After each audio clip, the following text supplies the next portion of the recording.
Hola, buen día compañeros. Mi nombre es Joel Salazar. Soy estudiante de la carrera de Ingeniería Eléctrica Industrial en la Universidad Nacional Autónoma de Honduras en el Valle de Sula. Y el tema que voy a explicar es corrección del factor de potencia monofásico. Para esto se presenta el problema siguiente, que dice así. En el circuito siguiente, inciso A, calcule la potencia recibida por el circuito. Inciso B, calcule el factor de potencia del circuito. Inciso 3, calcule la reactancia necesaria para que el factor de potencia sea unitario. El circuito se presenta de la manera siguiente. Una fuente de corriente alterna de 120 sobre raíz de 2 con un ángulo de 0 grados. Una resistencia de 7 ohmios, una reactancia inductiva con valor de 2J,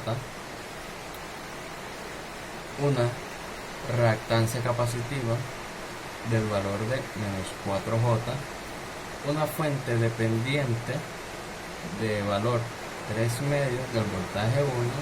Como podemos notar, el voltaje 1 está referenciado a la reactancia inductiva de valor 2J y una resistencia de 2 ohmios. Primero que nada empezaremos con el concepto de corrección del factor de potencia. El proceso de incrementar el factor de potencia sin alterar la tensión o corriente de la carga original se conoce como corrección del factor de potencia.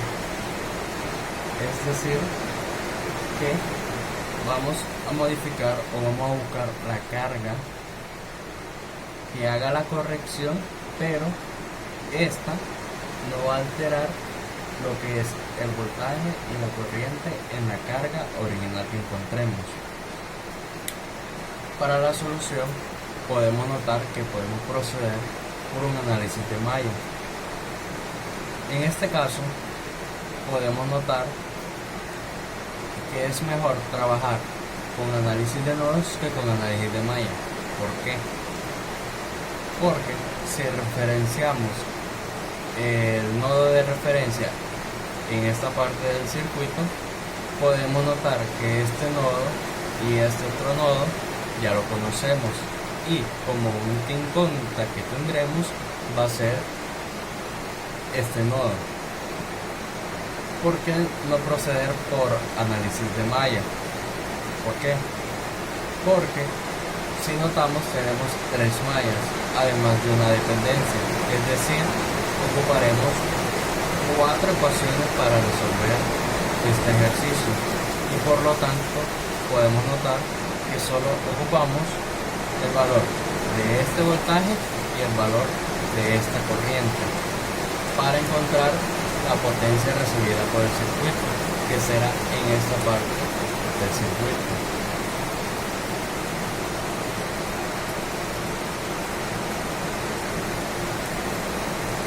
Ahora procedemos por el análisis de nodos.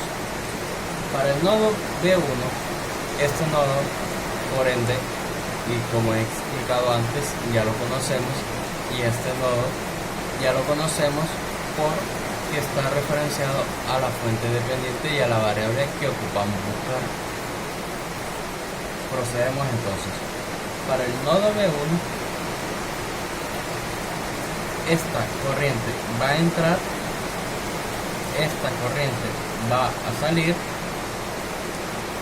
y esta corriente va a salir. Entonces queda la ecuación siguiente: menos B1 menos 120 sobre raíz de 2 con un ángulo de 0 grados sobre 7, que es el valor de la resistencia que se muestra, más menos B1 sobre 2J, que es esta parte. Ahora vamos con esta otra parte, que es más menos B1 menos 3 medios de B1 sobre menos 4J. Estamos analizando esta parte del circuito. igual a cero. Como sabemos, la ley de corriente de Kirchhoff dice que la suma de las corrientes tienen que estar igualadas a cero. En este caso ya encontramos la ecuación 1. Ahora ocupamos encontrar la ecuación 2 en función del voltaje 1 que tenemos que encontrar. En este caso queda que I1 es igual a 120 sobre raíz de 2. El ángulo de 0 grados no es necesario, ya que podemos notar de que solo se toma la magnitud de la fuente de voltaje que se encuentra, menos por menos B1 sobre 7, que es igual, simplificando esto que tenemos aquí, menos por menos da más, que sería entonces que I1 es igual a 120 sobre raíz de 2 más B1 sobre 7, y encontramos nuestra ecuación 2. Ahora procedemos a buscar el valor de B1. Por eso despejamos B1 de la ecuación 1, que sería entonces, simplificando todo esto que tenemos acá, sería B menos B1 sobre 2 más J por 1 medio por B1 menos 5 octavos por J B1 igual a 12.1218 con ángulo de 0 grados. Podemos notar que este valor es igual al valor de la magnitud de la fuente de voltaje, que es 120 sobre raíz de 2, y se toman 4 cifras significativas después del punto. Seguimos simplificando, tomamos un valor factor común, que sería B1 por menos 1 séptimo menos 1 octavo por J igual a 12.1218 con ángulo de 0 grados. Despejando B1 nos quedaría B1 es igual a 12.1218 con un ángulo de 0 grados sobre menos 1 séptimo menos 1 octavo J igual a 63.85 con ángulo de 138.814 ángulo. Podemos notar que ya conocemos el valor de B1, por lo tanto podemos notar que I1 está en función de B1. Entonces procedemos a la siguiente parte del ejercicio. Ahora, en esta parte del ejercicio sustituimos el valor de B1 que encontramos antes en la ecuación 1 y la sustituimos en la ecuación 2. Sería I1 igual a 120 sobre raíz de 2 más 63.85 con un ángulo de 138.814 sobre 7. Entonces, como resultado sería 7.98 con un ángulo de 48.81 grados. Procedemos a calcular la potencia. Entonces, tenemos la ecuación siguiente, que la potencia va a ser igual al voltaje por el conjugado de la corriente.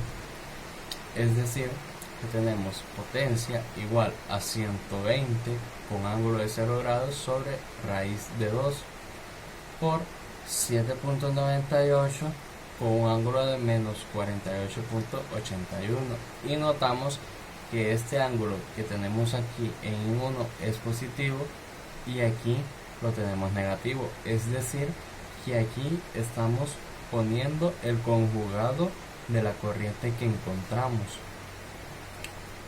Ingresando esto a la calculadora nos da 445.93 watts, que es la parte real de la potencia, menos 509.557 J volt amperes reactivos. Esta sería la parte imaginaria de la potencia, es decir, que es su potencia reactiva y esta es su potencia real, donde podemos notar que ya resolvimos el inciso A. Ahora procedemos a buscar el factor de potencia del inciso 2. Tenemos que la potencia real va a ser 445.93 watts. La potencia reactiva es menos 509.557 volt amperes reactivos. Y tenemos que la potencia aparente va a ser S es igual a la raíz cuadrada de P al cuadrado más Q al cuadrado igual a 677.125 volt amperios. Ya teniendo los datos del triángulo de potencia, nos hace falta lo que es el ángulo del triángulo de potencia. Se calcula de la siguiente manera: el ángulo θ es igual a tangente inversa de Q, que es la potencia reactiva, sobre P, que es la potencia real, y en este caso nos da un ángulo de menos 48.81 grados. Ya con estos datos que ya tenemos, podemos construir nuestro triángulo de potencia. En este caso tenemos que la potencia real es esta moradita que miramos acá, con un valor de 445.93 watts. Tenemos la potencia reactiva de menos 509.557 volt amperes reactivos, y tenemos la potencia aparente de 677.125 volt amperios. Podemos calcular el factor de potencia de la siguiente manera: que el factor de potencia va a ser igual al coseno del ángulo de nuestro triángulo de potencia. En este caso sería que el factor de potencia será igual al coseno de negativo 48.81 grados, que sería igual a 0.66. En este caso positivo y de adelante. ¿Por qué de adelante? Porque podemos notar que por la dirección de nuestra potencia reactiva podemos concluir que es un comportamiento resistivo capacitivo el que se nos presenta. Por ende, ya encontramos nuestro inciso B. Para el inciso C se tiene el mismo circuito de antes, con una diferencia, que es la carga que tenemos que buscar para que el factor de potencia se corrija. En este caso, el ejercicio decía que el factor que buscáramos la carga necesaria para un factor de potencia unitario. ¿Qué significa unitario? Que el factor de potencia va a ser igual a 1. ¿Qué sucede cuando el factor de potencia es igual a 1? Lo que sucede es que la potencia va a ser puramente resistiva, o mejor dicho, el factor de potencia va a ser puramente resistivo. Para este caso se tiene la fórmula siguiente para buscar la carga necesaria. Sería la Q necesaria sería igual a la Q actual que tenemos, que encontramos ahorita mismo, menos Q adicional igual a 0. Como es igual a 0, podemos hacer el despeje, que Q actual va a ser igual a la Q adicional, que es igual a 509.557 volts amperes inductivo. ¿Por qué inductivo? Porque se dará el caso de que la carga que ocupamos va a ir hacia arriba. Como sabemos, una reactancia inductiva es un vector, un fasor que tiene un ángulo de 90 grados positivo, y por ende contrarresta el ángulo que tenemos acá, y este ángulo lo vuelve cero. Ahora, para encontrar el valor de la reactancia inductiva que ocupamos agregar al circuito, se tiene que usar la fórmula siguiente, que de Q igual a Bs al cuadrado sobre X sub L. Despejando, quedaría X sub L igual a Bs al cuadrado sobre Q. En este caso, sustituyendo datos, nos queda 14.125 ohms. Entonces, la reactancia inductiva sería Jx igual a 14.125 J ohmios. Y damos por concluido el tema de corrección de factor de potencia monofásico.